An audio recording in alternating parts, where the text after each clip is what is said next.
Good morning, dear first year students. Today we are going to start with a new short story named The Axe. We all know what an axe is. We cut wood with the help of axe. So this story is written by R K Narayan and it is a very interesting short story which tells us about the transience of situation, about the changing conditions of time, how time changes, and with time how condition of people and things they change, and how we get attached to something. So let us start with the short story. An astrologer passing through the village foretold that Velen would live in a three-storied house surrounded by many acres of garden.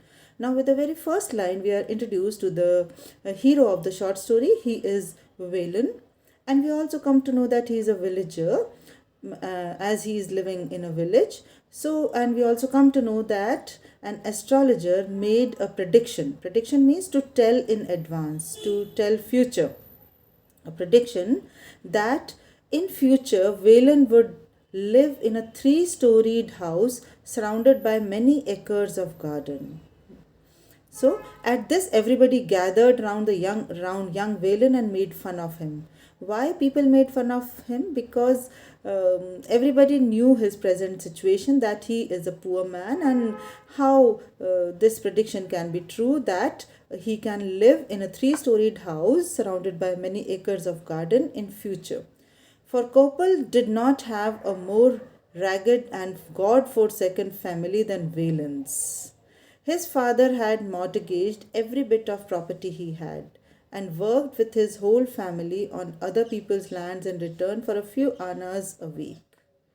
Now, uh, Valen's father was a poor man and he was working on other people's land, and all his property was mortgaged. So, how could a poor man's son be so rich that he could live in a three-storied building in future? A three-storied house for Velen indeed, but the scoffers would have congratulated the astrologer if they had seen Velen about 30 or 40 years later. Now, it means that this prediction came true, that Velen did live in a three-storied house 30 to 40 years later. Now, this prediction was made to Velen in his childhood, and it really did come true that after 30 to 40 years later, Velen was indeed living in a three-storied building. He became the sole occupant of Kumar Bagh, that palatial house on the outskirts of Malgudi town. Palatial means palace like. He was really living in a palace like house in Malgudi. So, when he was 18, Velen left home.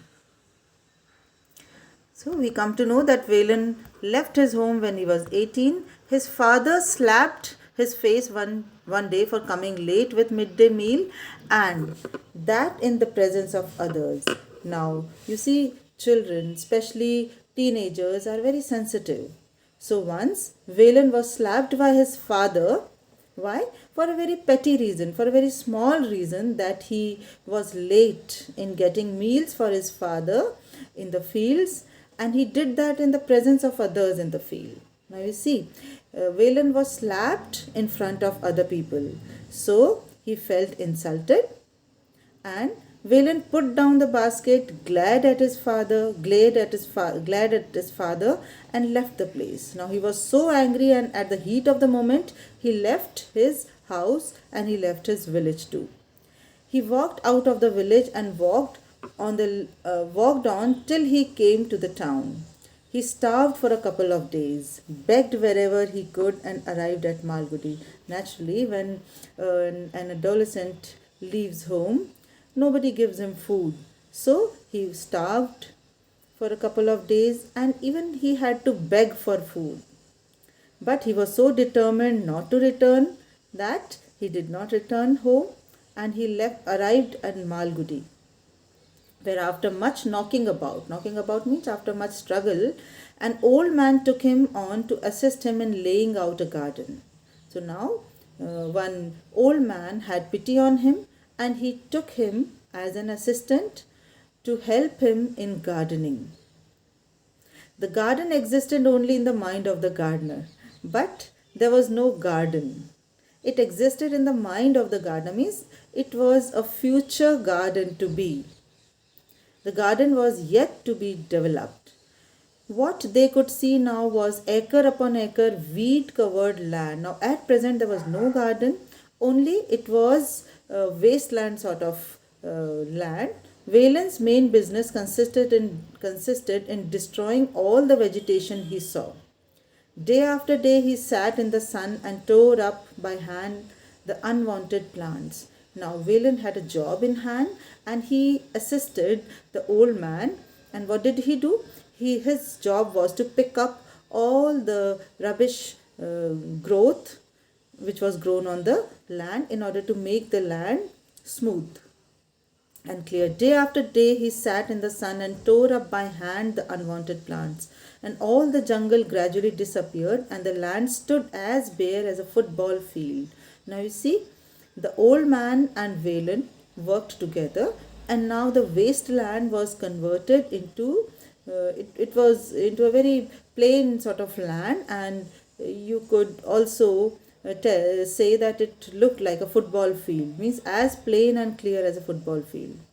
3 sides of land were marked off for an extensive garden, and on the rest was to be built a house. By the time the mangoes had sprouted, they were laying the foundation of the house. Now you see, simultaneously both works are going on. At one side, the foundations of the house are being laid, and on the other side, trees are being grown. About the time the margosa's sapling had shot up a couple of yards, the walls were also coming up. You see, now side by side, both are having a sort of competition. Here, the trees are being grown, and there, the foundation, the walls are coming up. The flowers, hibiscus, chrysanthemum, jasmine, roses, and canna, in the front part suddenly created a wonderland. One early summer. Now, both these people were working hard, the old man and this boy, Velen. And one early summer, there were a lot of flowers. Means there, on the one hand, the house is coming up, and on the other hand, the garden is blooming with flowers.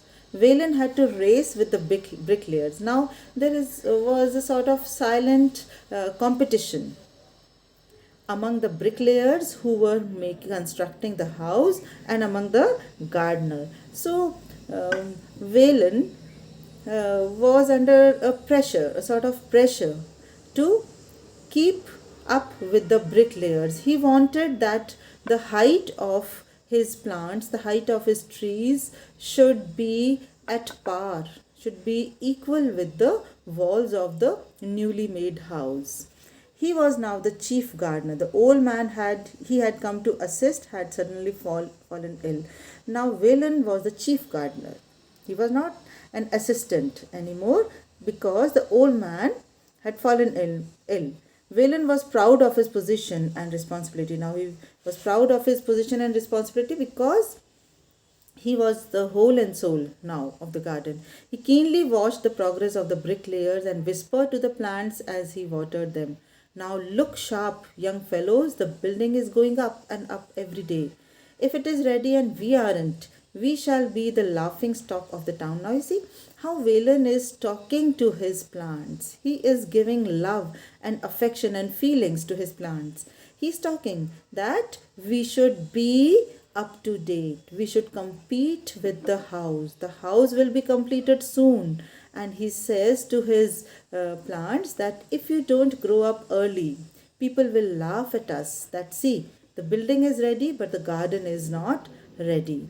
He heaped manure, aired the roots, trimmed the branches, watered the plants twice a day, and on the whole gave him an impression of hustling nature, and nature seemed to respond. Now you see, whenever we love plants, plants respond, nature respond to us. How? Because he is giving love plus hard work to the plants. He heaped manure, he aired the roots, he trimmed the branches, he did whatever he could to make this garden bloom day by day. For he did present a good sized garden to his master and family when they came to occupy the house. Now he was successful in his mission, because when the masters came to live in the new house, he presented the masters a very nice blooming garden with a lot of trees, with a lot of flowers, green grass, and many other beautiful growths. The house proudly held up a dome. Balconies with intricately carved woodwork hung down from the sides of the house, smooth, rounded pillars, deep verandas, checkered marble floors, and spacious halls. Now, you see, this house was not an ordinary house. It was like a palace, and so it had large balconies and carvings on woodworks and rounded pillars and deep verandas. It was a very large and very glamorous house, and checkered marble floors and spacious halls ranged one behind another. Now you see, uh, one behind another gave the house such an imposing appearance that Velen asked himself, "Can any mortal live in this?" Now Velen was a poor man hailing from village, and he was wonderstruck when he saw this grand house. He says that he is wondering whether any human being can live in such a house. I thought such mansions existed only in Swarglok. It was like a Swarglok for him. It was like heaven for him. It was such a beautiful and grand house that he thought that no common human being can live in it. When he saw the kitchen and the dining room, he said, "Why, our whole village could be accommodated in this eating place alone." So he says that, looking at the kitchen, he said that the kitchen is so large that my whole village could be in this could sit in this place, could be accommodated in this place. The house builder's assistant told him, "We have built bigger houses.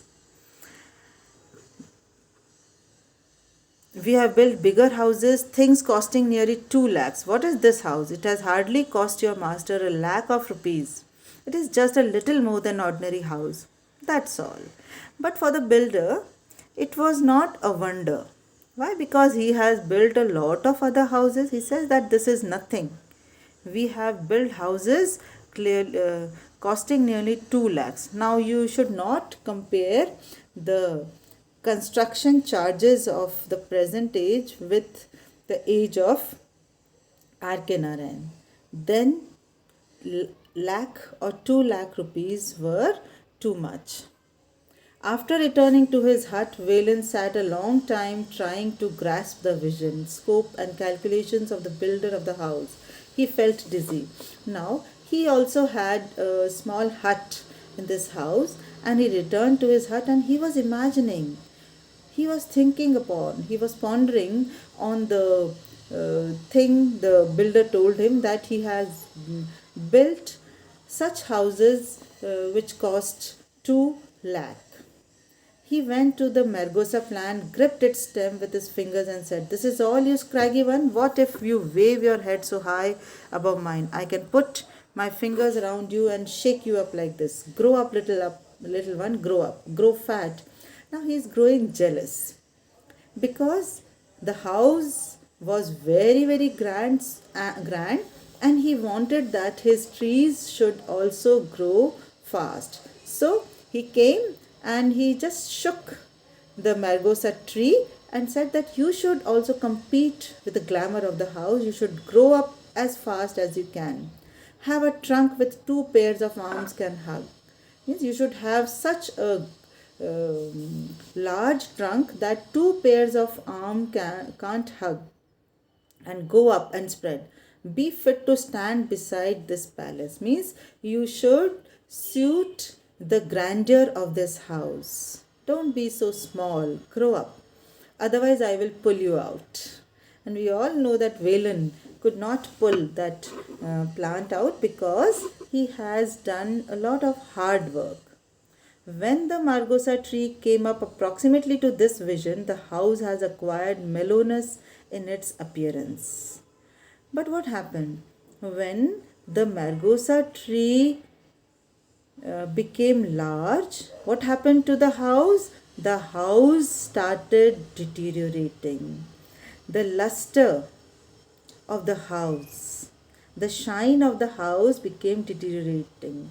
Uh, so, house had acquired a mellowness in its appearance. Successive summers and monsoons had robbed the paint of the doors. What happens? The summers and winters and rains, they, what do? They decrease the shine of the paint of the doors and windows and woodwork of the brightness and the walls of their original color, and had put in their place